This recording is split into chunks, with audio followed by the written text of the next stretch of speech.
tout le monde peut lancer son podcast si tu as quelque chose à dire et si tu en as envie. En fait, la question, c'est surtout pourquoi est-ce que tu le fais.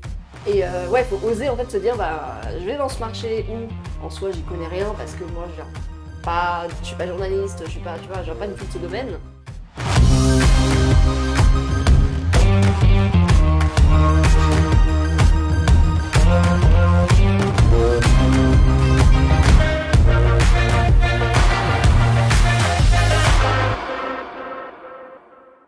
Salut Anastasia!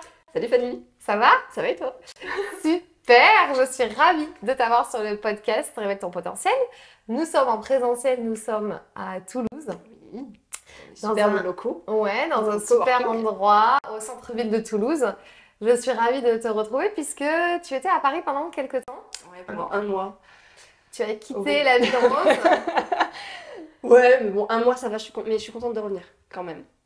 Ok, de revenir un petit peu aux sources et dans le sud. On va parler justement de tout ça. Donc, la première question que je pose à mes invités, c'est la question la plus simple, on va dire, mais peut-être en même temps la plus compliquée. Ouais, C'est de savoir se pitcher. Donc, yes. est-ce que tu peux te pitcher en 30 secondes? Genre, je vais te chronométrer, tu vois. En plus, j'avais préparé mon pitch avec toi, jadis. Exactement. Et me dire qui tu es et Ouais. que fais-tu aujourd'hui? Alors, donc, je suis Anastasia, je suis coach en podcast, donc j'accompagne les indépendants et indépendantes, parce que j'ai que des femmes en fait, comme clientes, à créer, lancer et développer leur podcast. Donc voilà, c'est très niché. Ok, donc ça, tu fais ça surtout en business en ligne? Alors ouais, moi je suis quasiment que en coaching à distance, parce qu'en fait, mon but c'était d'être 100% remote, de pouvoir choisir en fait où j'habite, parce qu'actuellement je suis à Toulouse, mais peut-être que dans un an je serai ailleurs. Et donc le but c'est que mon business ne dépende pas de mon lieu d'habitation en fait. D'accord. Et tu me parlais en off que tu avais repris une activité. Est-ce que tu veux nous en Yes. dire un peu plus? Tout à fait. En fait j'ai eu une opportunité là en juin de rejoindre un studio de création de podcast pour des marques cette fois-ci. Donc Ouais. moi je fais je fais aussi de la création de podcasts, mais pour des indépendants, vraiment des personnes qui sont des solopreneurs, on va dire.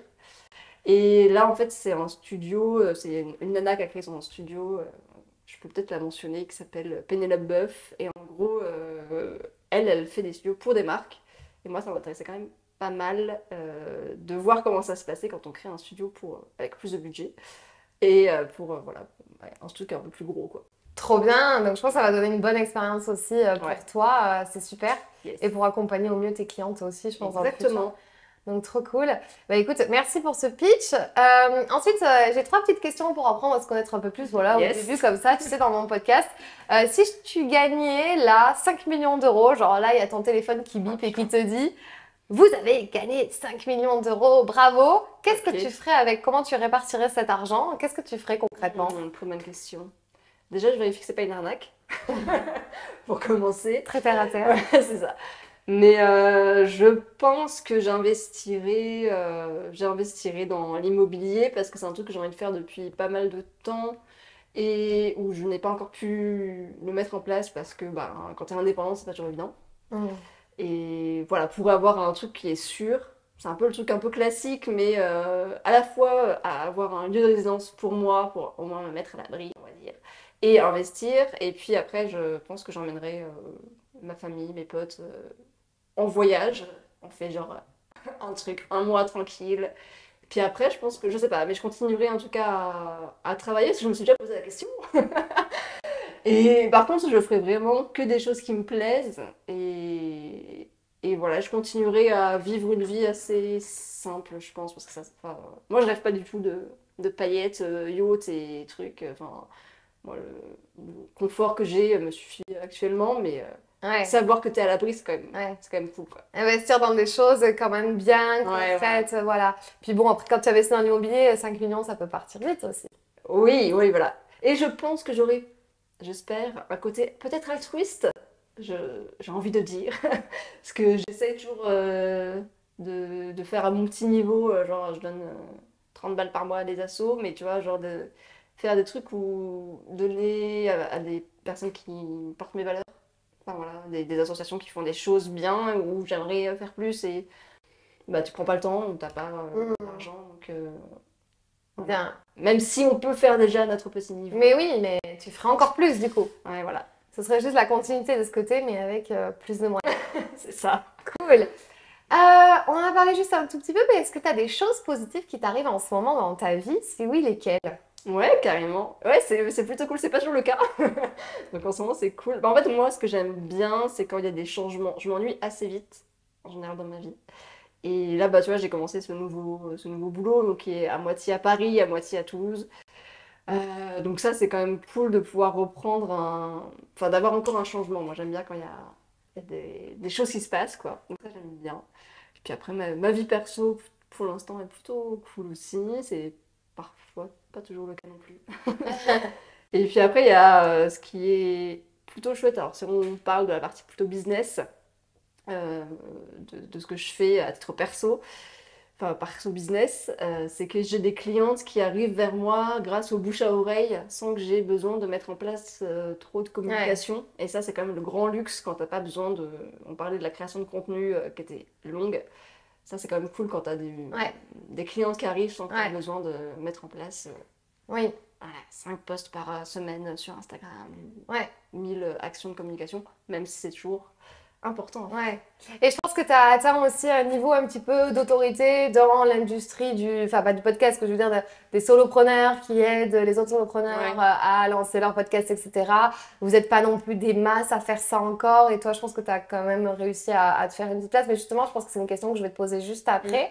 Et du coup, la toute première question de cette interview, bon, la troisième en vrai, mais C'est pas une ça serait, t'en es arrivé comment t'es tombée Ouais. dans cette histoire de podcast là? Qu'est-ce qui s'est passé dans ta vie pour que à un moment donné tu switches et que tu ailles vers ça?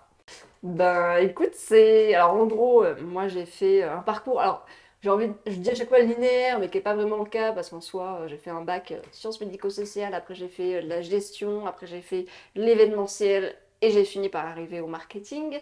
Donc j'ai fini par faire une école de commerce, quoi.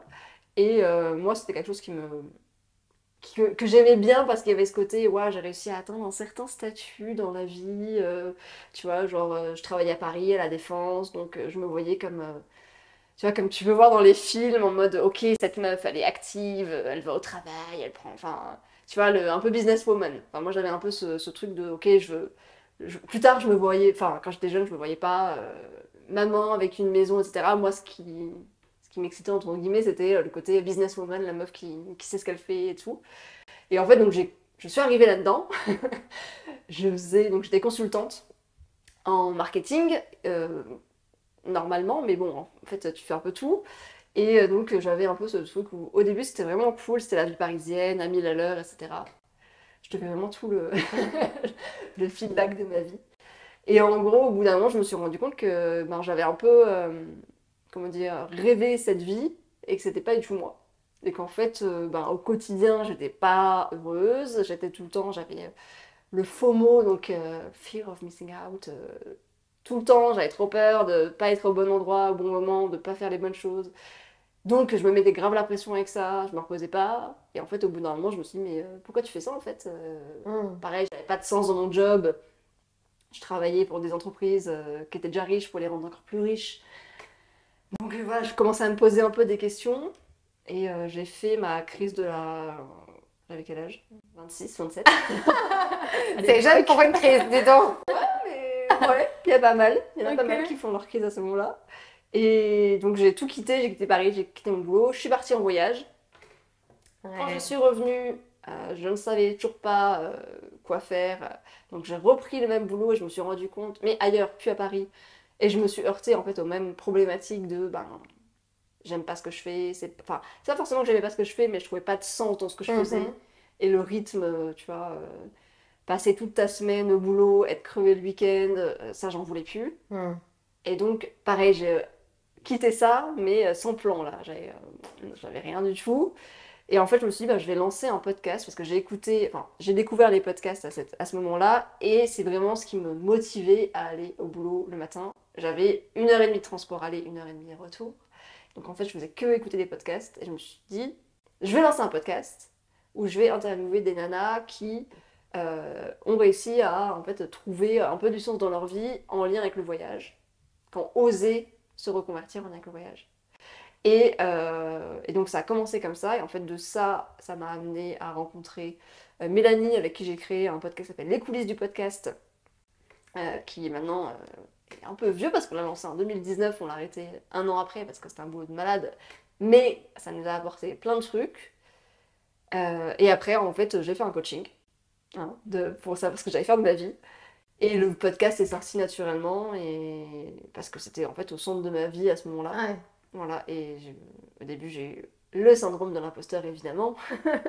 Et puis finalement je me suis lancée, là ça va faire 3 ans que je fais ça, que je fais de l'accompagnement du coup au lancement de podcast. Ok, cool, c'est trop intéressant ce que tu dis. Et du coup, j'ai une question pour toi. Ça serait en fait, tu t'es lancé il y a 3 ans et demi, tu dis, sur le podcast. Ouais. Et tu as accompagné tout de suite des gens. Enfin, non, tu as lancé ton podcast il y a 3 ans et demi, tu as accompagné des gens tout de suite? Non, pas tout de suite, je dirais un an après, à peu près. Un an après. Oui, d'ailleurs, tu nous as pas précisé, mais tu as quand même deux épisodes, deux émissions, non? Alors j'ai créé en tout 3 podcasts. Ouais, Il y en a un qui est plus... donc les coulisses du podcast on a arrêté. ouais, Et donc j'ai Deux vraies vies. de vraie vie, ouais. Et ce fameux podcast que j'ai lancé pour les Ouais. femmes en voyage, autour de la reconversion, Ouais. développement personnel, etc. Et puis j'ai mon nouveau mon nouveau, qui a un an, là, plus d'1 an, qui s'appelle Les Nouvelles Voix. Ouais. Attends, je suis en train de réfléchir parce qu'il a 1 an ou 2 ans. 2020. Non, il a 2 ans. Non, Ouais. attends. Peut-être, je ne sais 2020, 2022, ouais, 2 ans. Oui, c'est ça. Quelle année est-ce qu'on est? Oui, c'est ça. Qui n'est pas nouveau du tout, du coup. Où, en fait, c'est vraiment des conseils sur la création, le développement de podcast. Ça, c'est vraiment mon outil, en fait, ma création de contenu Ouais, pour pour montrer mon Ouais. expertise. Voilà. ok. Donc, du coup, tu disais, tu as commencé à accompagner les entrepreneurs sur cette thématique-là à partir de quand?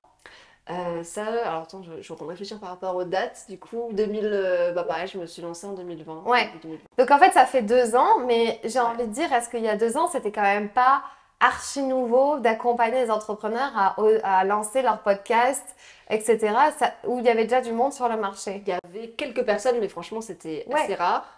Il n'y avait pas grand monde. Il y avait beaucoup de studios. C'était un peu. Il y avait pas forcément des gens qui allaient faire de la formation. Ou alors il y avait de la formation, mais comment dire, dans vraiment des instituts de formation. Ouais, c'est ça. Voilà.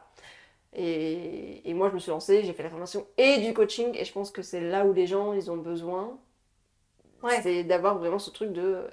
Est-ce que. Alors, ok, j'ai la théorie. Maintenant, pour mon podcast à moi, comment est-ce que ça se passe? Ouais, c'est ça. Donc du coup, moi, la question que j'ai, tu sais, c'est un peu aussi ce que je veux faire avec Révèle ton potentiel, c'est vraiment faire passer le message de, et là, bon, dans ta thématique à toi, c'est comment on se lance sur un marché où il y a quasi personne, on croit en son idée, on se dit forcément il y a un besoin, mais en même temps on sait pas trop parce qu'il n'y a pas de recul vis-à-vis des autres. Enfin, est-ce que tu as été inspiré à un moment donné par quelque chose, quelqu'un ou je sais pas, d'un autre pays, peut-être aussi, je sais que les États-Unis sont peut-être un peu plus en avance Ouais. sur ça, mais se dire ok, je vais accompagner les gens à faire ça.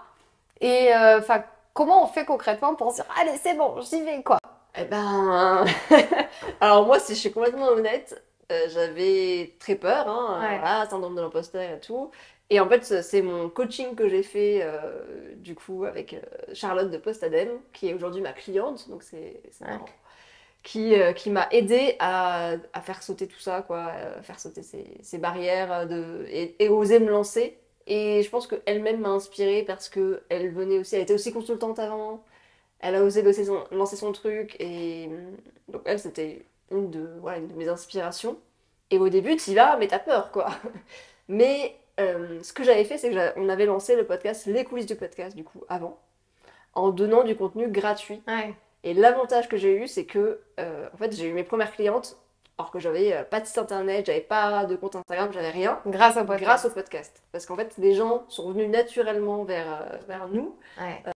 grâce à ce podcast, qui m'ont montré un petit peu alors notre début d'expertise, parce qu'en soi, ça faisait, quand on l'a lancé, ça faisait 6 mois qu'on faisait du podcast. Tu vois. Mm.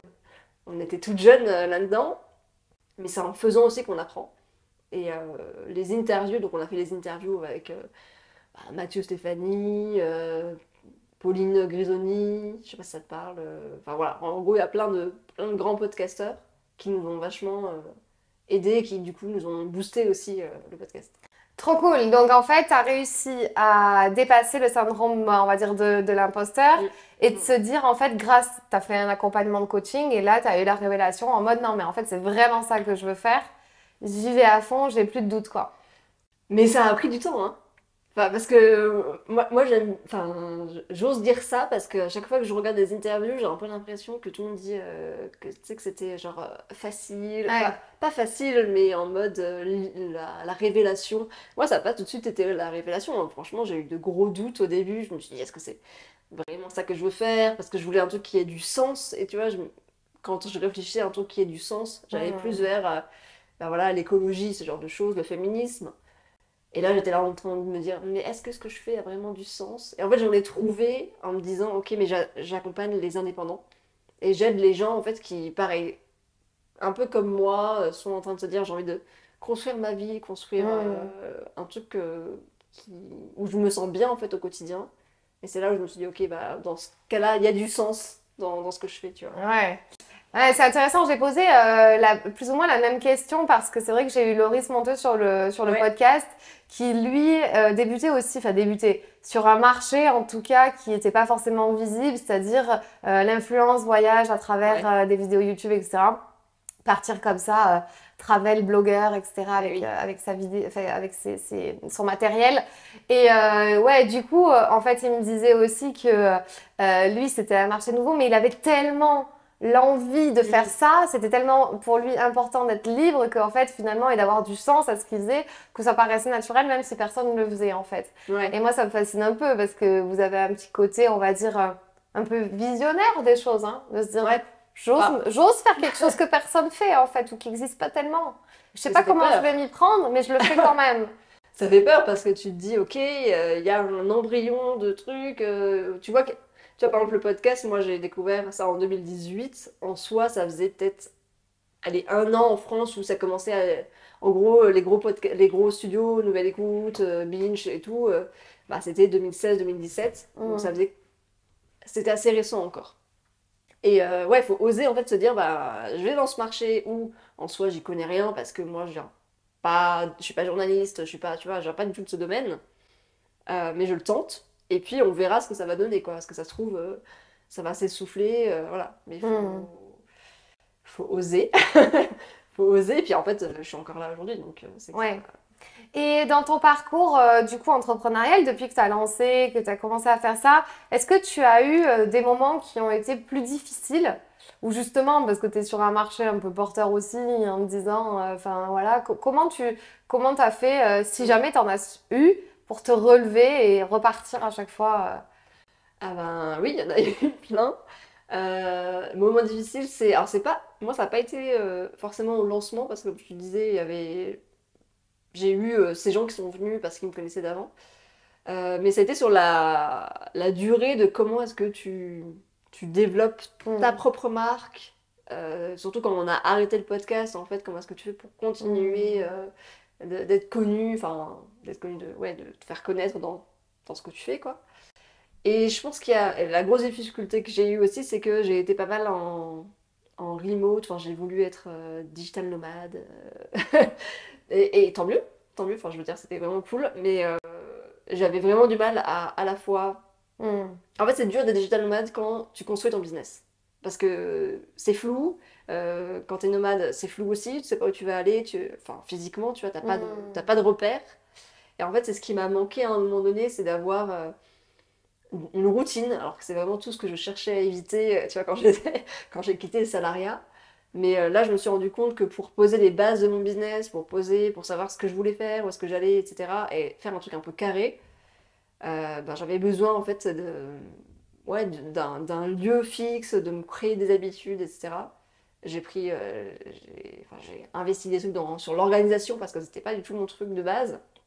Alors, en fait, ça m'a fait un peu une révélation en mode, mais ouais, en fait, si t'es organisé, si t'as des process, si t'as. Alors, c'est toujours pas. Tu vois, je suis pas toujours pas experte, mais de mettre quelques trucs en place, d'utiliser les bons outils, en fait, ça te fait gagner du temps par la suite Ouais.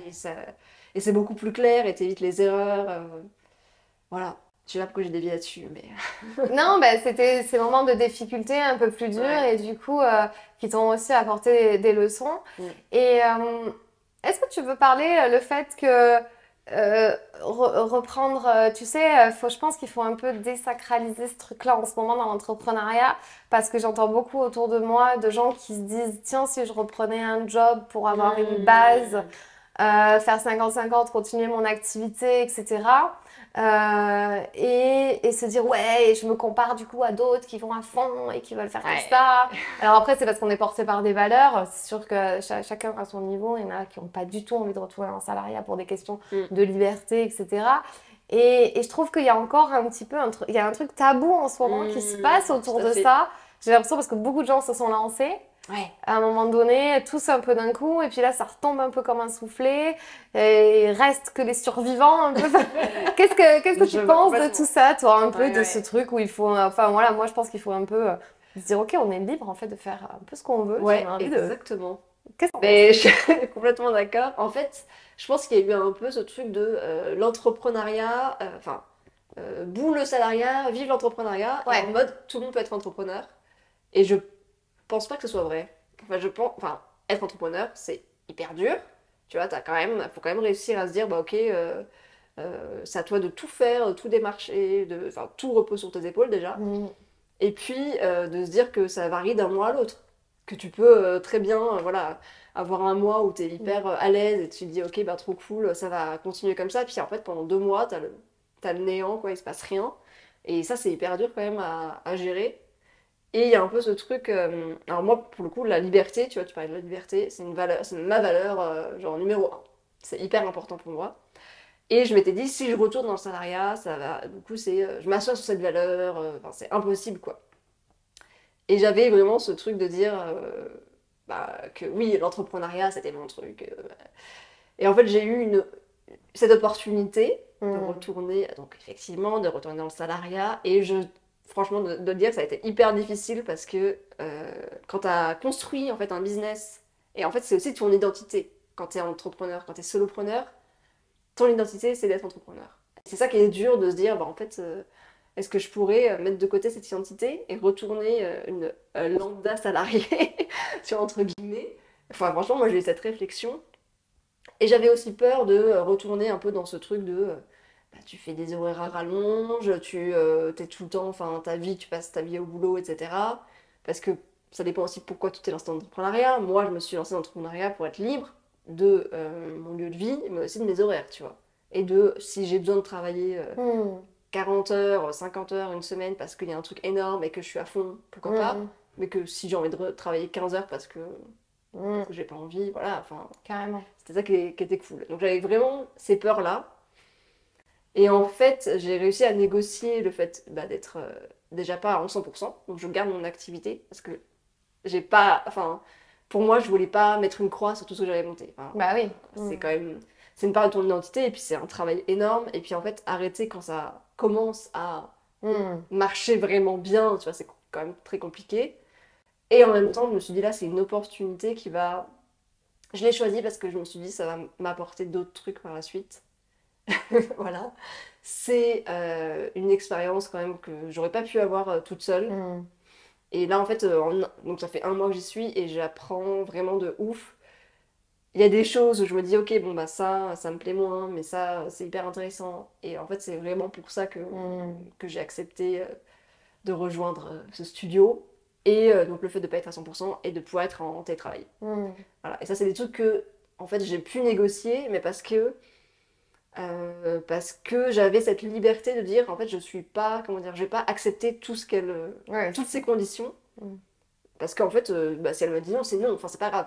Moi, c'était des conditions, en fait, en gros, si j'avais pas ça, Ouais. j'aurais pas Mm. rejoint le studio. Parce que je sais que c'est hyper important pour moi. Et qu'aujourd'hui, je suis prête à faire la concession, entre guillemets, d'aller sur Paris une fois par mois. Et encore, ça me va, en soi. Parce que je sais plus pourquoi je me suis pas dans ma propre phrase, ça c'est fort aussi. Mais en gros, voilà, c'était un échange gagnant-gagnant C'est de ça. voici ce que je te propose, ok, moi, voici ce que je te propose. Et en fait, on peut négocier parce que je suis pas en mode il me faut absolument ce boulot, tu vois. En Mm. gros, si elle m'avait dit non, bah, je regardais, enfin, je serais restée à 100% indépendante et ça m'allait Mm. très bien aussi en fait. Donc c'est génial ce que tu dis parce qu'en fait, bon, je pense que déjà ce que tu viens de dire, ça, ouais, comme je dis, ça désacralise un peu tout Mhm. ce truc-là. Et en fait, c'est une activité, bon là, qui reste aussi un peu dans ta thématique. Il y a tes valeurs qui sont, enfin, on continue à y répondre un petit peu, ta liberté, etc. et tout. Donc voilà. Et en fait, tu as dit un truc hyper important et ça, c'est un peu un truc que je veux retenir. Tu as dit, c'est l'opportunité que j'ai choisie. Tu sais, Mhm. souvent, les gens que j'accompagne, c'est, non, mais j'aurais pas le choix si je retourne dans le salariat, etc. Mhm. Parce que mon business n'a pas fonctionné. Donc moi, je fais en sorte que les business fonctionnent, Bien puisque c'est sûr. ce que je fais aujourd'hui. Mais en gros, c'est super important ce que tu dis. Mais en fait, si tu retournes dans le salariat, tu l'as choisi, tu es OK Mhm. avec ça et tout est fluide, tout est aligné. C'est juste ton chemin et c'est top en fait. Voilà. Et donc, merci pour ce partage et merci pour ça. Maintenant, on va gentiment arriver aussi à la fin de ce podcast. Mais avant de Mhm. terminer, je voudrais moi surtout que tu donnes des petites clés. Est-ce que tu as Mhm. des petites clés comme ça à donner à des gens qui sont en mode, voilà, je veux lancer mon podcast, mais je sais pas comment m'y prendre, j'ai peur de la technique, quelle vraiment thématique je dois choisir, j'ai un peu peur de moi, du syndrome de Ouais. l'imposteur, de tous les podcasts qui se font aussi en ce moment, Ouais. hein. Il y en a énormément, j'ai peur d'être dans la masse, que personne ne l'écoute. Enfin, tu vois, un peu ce côté un peu mindset, manque de confiance. Ouais. Qu'est-ce que tu dirais à quelqu'un qui a ça et qui veut oser se lancer? Alors ça c'est... Alors déjà la technique, c'est le truc qui revient en premier. Ouais. En général, et effectivement le manque de confiance en soi et de dire bah, je suis pas journaliste ou je sais pas, enfin je suis pas à l'aise avec ma voix, j'aime pas ma voix, ça c'est des trucs qui reviennent Ouais. tout le temps. Moi mes conseils c'est de dire déjà ne vous... Alors écoutez ce qui se fait ailleurs mais ne vous comparez pas. Mhm. Ce qui est bien c'est d'écouter ce qui se fait pour savoir ce qu'on aime et ce qu'on n'aime pas et en fait commencer par écouter les podcasts en fait et essayer d'écouter vraiment des podcasts variés, donc à la fois interviews, solo, mais aussi des documentaires, des récits, enfin essayer de comprendre un petit peu ce qui se fait pour savoir ce qui va nous parler. Et écouter des podcasts sur sa thématique. Donc idéalement, quand on lance un podcast, il faut quand même savoir à peu près de quoi on va parler. Si tu veux dire, je veux juste faire un podcast, ok, ben faut quand même trouver un truc qui va on va dire, qui va te correspondre. Enfin, faut pas prendre un. En gros, faut pas prendre un sujet juste parce que tu dis, bon, en ce moment, tout le monde parle de TikTok, je vais parler de TikTok alors que j'y connais rien. Parce qu'en fait, un podcast, ça prend du temps à faire. Ça prend, bah, tu le sais, hein, ça prend de l'énergie, il y a du montage, et puis il y a de la com aussi derrière. Ouais. Et en fait, si t'es pas passionné par le sujet que tu traites, Hum. bah tu vas pas durer. Et le problème, c'est que le podcast, c'est sur la durée que ça va marcher. Donc au début, sauf si t'es Léna Situation qui lance son podcast, qui va bientôt arriver, bah, du coup, là, effectivement, tu lances, tu as déjà des auditeurs qui sont là, mais si t'as pas encore de communauté, si t'as pas encore d'auditeurs, ça va prendre du temps, en fait. Et, alors, du coup, je parle un peu dans tous les sens, mais c'est aussi, tu vas pas seulement créer un podcast, tu vas créer une communauté. Donc, soit tu es déjà entrepreneur, donc tu as déjà ta thématique à ce moment-là, bah, tu vas lancer un podcast et ça va Hum. être un contenu supplémentaire que tu vas pouvoir relier aussi à d'autres contenus.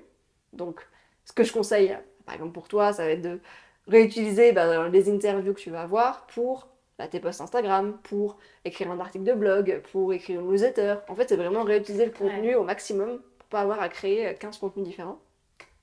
Donc ça, c'est si tu as déjà ton entreprise, par exemple. Si tu pars de zéro, parce que moi aussi, enfin, j'ai pas mal de clientes qui elles sont passionnées d'un truc, mais elles ont zéro communauté, tu vois, vraiment, elles partent de zéro. À ce moment-là, tu vas créer ta communauté en même temps que tu crées le podcast. Et il y a un podcast que j'aime bien citer qui s'appelle Vénus et Piétel la chatte, qui est une meuf qui fait un podcast sur déconstruire l'art occidental, en gros avec une vision un peu féministe.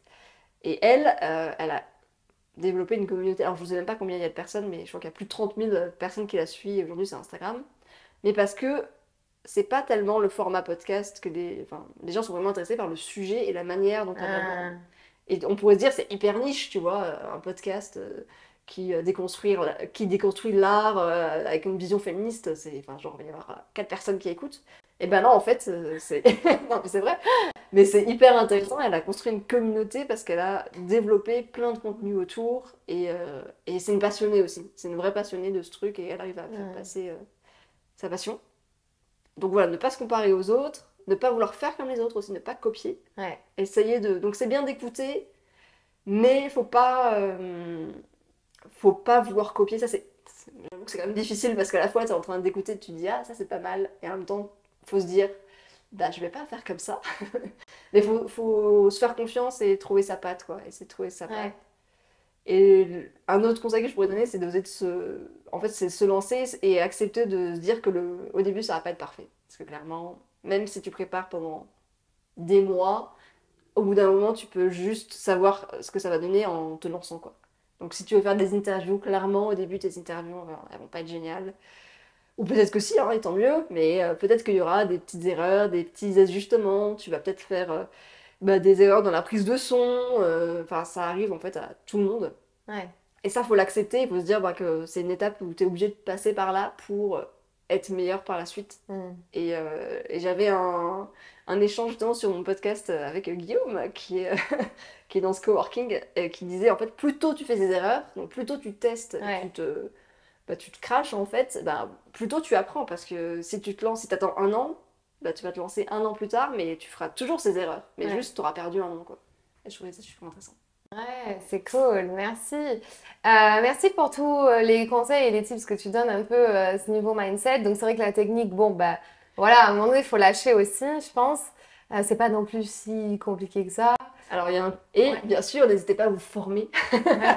que j'ai pas dit, mais évidemment, si, clairement, moi c'est pour ça que je fais de la formation, enfin que Ouais. je fais de l'accompagnement, pour débloquer justement ces personnes-là Ouais. qui sont coincées, et aussi sur l'aspect formation, sur l'aspect technique, t'as besoin de, voilà, moi je fais un truc où en 3 heures, tu sais les bases, et Mm. après faut t'entraîner, mais au moins si c'est vraiment un truc qui te bloque, c'est clair qu'avec, voilà, t'as une Mm. formation de 3 heures, t'as tes bases, tu te lances, tu sais que, voilà, t'as Ouais. les informations principales, et après ça vient en faisant, effectivement, mais je sais qu'il y a des gens qui arrivent, où c'est pas bloquant, ils arrivent à se lancer, à se dire on y va, mais il y a des personnes qui sont vraiment bloquées, et c'est dommage de s'arrêter juste Ouais. pour ça, quoi. Donc c'est intéressant ce que tu dis parce que tu sais, souvent dans le business, on dit faut pas tout faire en même temps. Mm. Faut pas, tu vois, genre, enfin faut pas. Chacun fait ce qu'il veut, mais en gros, c'est pas conseillé de lancer son podcast, lancer sa chaîne YouTube, machin. On se concentre sur une tâche à la fois pour vraiment, voilà, bâtir sa communauté et tout. Et là, tu viens de casser un truc, j'ai l'impression, enfin vraiment fort. Il y a une nana, elle a lancé son podcast, elle avait rien, elle voulait juste parler de son truc Mm. et elle a construit sa communauté autour de ça. Et en fait, j'ai juste envie de te poser la question parce que moi j'ai pas mal d'entrepreneurs qui écoutent ce podcast, qui se lancent, des solopreneurs, et des filles qui se demandent en fait, enfin des filles, parce que j'accompagne surtout des Oui. femmes, qui se demandent en fait à quel moment c'est le bon moment de lancer mon podcast. Est-ce que c'est quand mon business il a quand même des fondations et que du coup j'ai un peu de temps pour faire autre chose, pour développer un autre réseau social? Est-ce que je dois le faire tout de suite quand je commence? Est-ce que c'est un truc que je ferai dans 5 ans? Enfin, elles en sont un peu dans ce truc-là. Qu'est-ce que tu répondrais, toi? Super intéressant. Alors, si c'est en lien avec un business, il faut quand même avoir des bases, c'est-à-dire parce que, en fait, les conseils que tu vas donner à tes auditeurs, auditrices, c'est en lien avec ce que toi tu fais. Donc, si tu sais pas ce que tu fais, en gros, ça va être compliqué, ça va Ouais. partir dans tous les sens. Donc, c'est bien d'avoir des bases. Et après, effectivement, je suis d'accord avec toi sur le fait qu'il faut pas tout lancer en même temps. Et que ça prend du temps aussi de trouver le bon équilibre entre la création de contenu sur Instagram, machin. Enfin, au début, tu veux faire tout et tout bien. Et en fait, tu te rends compte que c'est pas évident, c'est pas facile. Faut le lancer quand on sent que c'est le bon moment. Je sais que c'est un peu vague comme réponse, mais si clairement un podcast, ça prend du temps. Voilà, ça, faut l'avoir en tête. T'as la partie imaginer son concept, mais ça, c'est même pas le plus gros du travail. Le gros du travail, c'est d'être régulier, et c'est en étant régulier que justement tu vas créer une communauté, que les gens vont t'écouter, vont savoir qu'il y a un rendez-vous, tous les lundis à 18h, c'est le rendez-vous, c'est mon épisode. Et en fait, la régularité, ça se prévoit. Parce que créer notamment les Ouais. interviews, tu vois, où c'est quand même pas mal de temps, faut booker avec l'invité, puis t'as le montage aussi derrière, enfin voilà, c'est quand même un gros boulot. Et pour être régulier, du coup, tu dois l'anticiper, ça. Tu pourrais avoir, je sais pas, avant de lancer ton podcast, 5-6 épisodes de près pour voilà, créer ce rendez-vous. Donc ça, faut quand même le prendre en compte et se dire, ok, là, si je suis débordée parce que j'ai plein de clients qui viennent, parce que je lance une formation, etc., c'est peut-être pas le bon moment. Par contre, faut le planifier aussi. Parce que sinon, c'est un truc qui se fera jamais. Et tu te diras, bon, plus tard, plus tard, plus tard. Et après, il faut l'intégrer dans sa routine, j'ai envie de dire. Et comme je te disais tout à l'heure, réutiliser le contenu.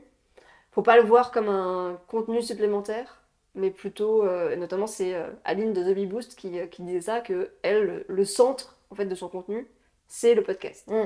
Et après, elle va vraiment partir du podcast Ouais. pour, comme je te disais, faire des articles de blog, faire des posts Instagram, faire des newsletters, etc. Et je trouve que ça, c'est une très bonne technique. Alors, t'es pas obligé de mettre le podcast au centre, mais c'est ça c'est quand même pratique parce que du coup, tu crées vraiment un gros contenu et après, tu vas créer des petits contenus en dessous. Donc, ça te prend pas le même temps pour chaque réseau, enfin, pour chaque canal. Je sais pas si c'est très clair. Si, c'est clair. C'est très clair et d'ailleurs c'est ce que je fais moi dans mes épisodes solo. Ça part toujours d'un article de blog que j'ai créé à la base en fait. Ouais, il y a ce sens-là aussi, ouais. Ouais, et du coup ça me fait un épisode et après que je découpe en post ou des choses comme ça. Donc, exactement. Ouais, donc c'est cool de batcher un peu tout ça et le podcast est un bon moyen parce qu'en fait au fond pour parler d'un sujet on est obligé d'avoir du contenu quand même un peu pour en parler. Donc forcément et après ça nous fait des petits contenus à découvrir. Moi je trouve ça super. Et du coup, la dernière question, donc là, tu as répondu à voilà, à quel moment c'est bon de se lancer. Au fond, tu dis, ben, pas de bon moment, mais est-ce que tout le monde peut lancer son podcast quand tu es surtout entrepreneur ou que tu as une société? Ou est-ce que tu penses qu'il y a des trucs, c'est pas du tout approprié? Notamment, je te parle de la cible parce que je pense que tout le monde n'écoute pas des podcasts non plus. Admettons, si ta cible c'est 18-22. Je sais pas, enfin j'en sais rien, peut-être qu'ils écoutent des podcasts, peut-être c'est moi-même qui pense qu'ils en écoutent pas, mais tu vois, est-ce que tout le monde peut lancer son podcast ou finalement c'est vraiment dédié à soit certaines cibles, soit certaines niches? Qu'est-ce que t'en penses? Ouais, très intéressant. Moi je dis que effectivement tout le monde peut lancer son podcast si tu as quelque chose à dire et si tu en as envie. En fait la question c'est surtout pourquoi est-ce que tu le fais? Parce qu'il y a des personnes qui vont lancer un podcast et qui c'est pas forcément le nombre d'auditeurs qui va les intéresser. Enfin, ça dépend dans quel objectif tu fais. C'est parce qu'en fait, ils ont envie d'aller rencontrer, par exemple, je vais faire des podcasts d'interview d'entrepreneurs, on va prendre le truc classique, parce que j'ai envie de rencontrer des entrepreneurs et que le podcast, c'est un bon moyen pour ça. Voilà, parce que ça te permet d'avoir une conversation avec quelqu'un. C'est compliqué de dire, hey, est-ce que tu aurais 1 heure à m'accorder pour aller boire un café avec un mec qui est overbooké? Par contre, si tu lui proposes une interview pour un podcast, il y a plus de chances qu'il accepte. Donc c'est quand même plutôt intéressant. Et après, voilà, savoir pourquoi tu le fais. Si effectivement c'est dans une logique de vendre, clairement, parce que comme moi avec mon podcast, je donne du contenu, je fais de l'expertise, enfin des contenus un peu expertise pour montrer que je sais et après les gens me contactent. Là, effectivement, il faut regarder si ta cible, je suis d'accord avec toi, écoute des podcasts. Comme tu dis, si, alors on sait que les gens qui écoutent des podcasts, c'est 25-45 ans. Donc effectivement, si tu t'adresses, je sais pas, tu fais des trucs pour des personnes de 60 ans et plus, ils vont pas forcément écouter de podcast. En tout cas pour l'instant, ça peut peut-être évoluer. Donc va dans un premier temps sur un autre réseau. Et après, c'est de tester aussi parce que souvent on se dit oh là là, je vais lancer mon podcast et ça veut dire qu'à partir du moment où je l'ai lancé, il faut que je fasse un épisode par semaine ou 2 par mois, ad vitam aeternam. En fait, tu peux travailler en saison. Donc tu peux dire voilà, je vais faire un test. Je vais faire une saison de 10 épisodes, par exemple, où tu dois bien marketer ton podcast en amont pour qu'il soit connu, etc., bien évidemment. Et en fait, tu sais que tu as engagé sur 10 épisodes, après tu arrêtes au bout de 10 épisodes, et tu fais le compte-rendu un peu, tu fais l'analyse de ce qui s'est passé.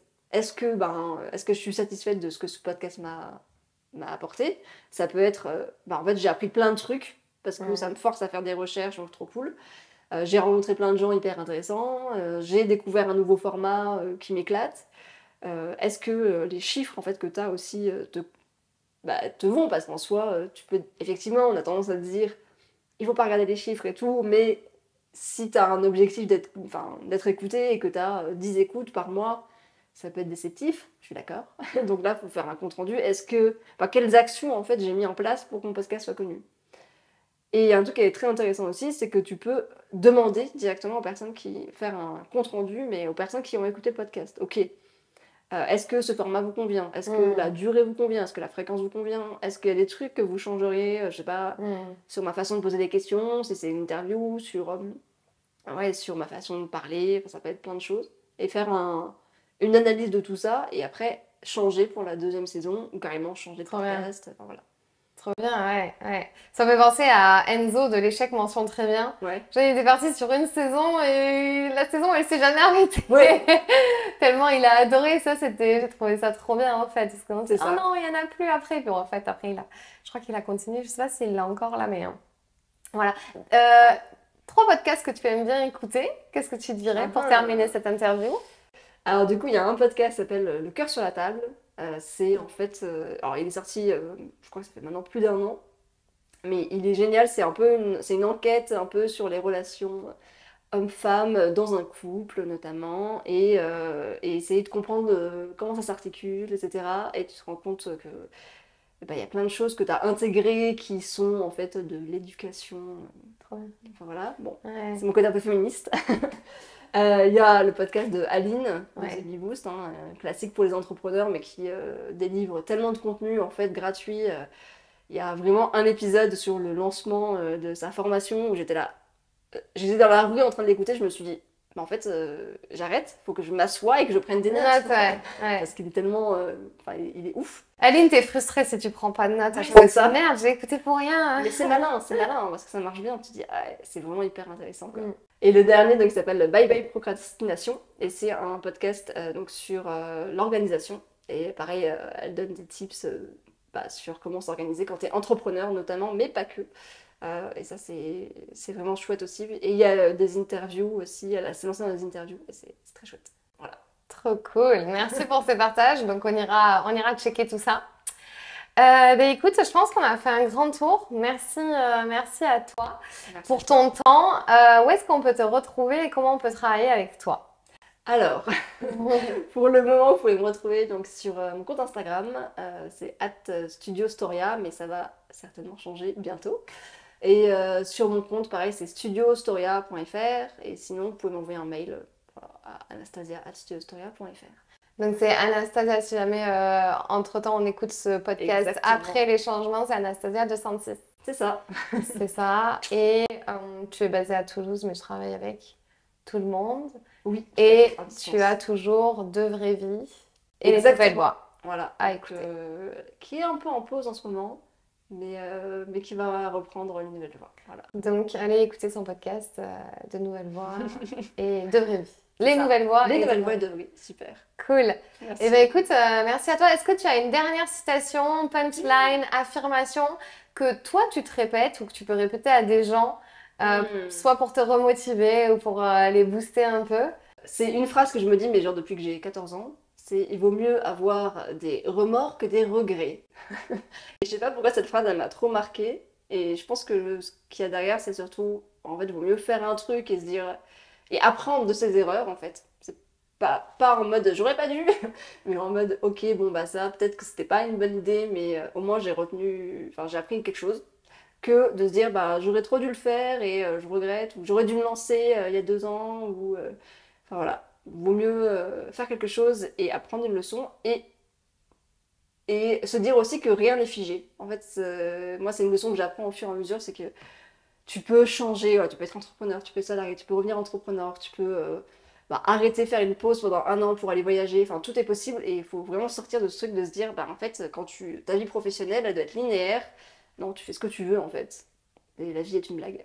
Trop bien, on termine sur ça. Bah écoute, merci beaucoup. Merci Fanny. La vie est une blague, donc riez à la vie, les amis. Exactement. Merci beaucoup Anastasia et puis à très bientôt. Merci. Si cette vidéo t'a plu, tu peux la partager à un ami qui en aurait besoin. Tu peux aussi t'abonner à ma chaîne YouTube pour m'encourager. Tu peux me retrouver sur tous les réseaux sociaux sous le nom de Fanny l'Esprit Coach. Tu peux me poser toutes les questions que tu souhaites et aussi me donner des sujets que tu aimerais que j'aborde. Je te dis à très vite dans une toute nouvelle vidéo.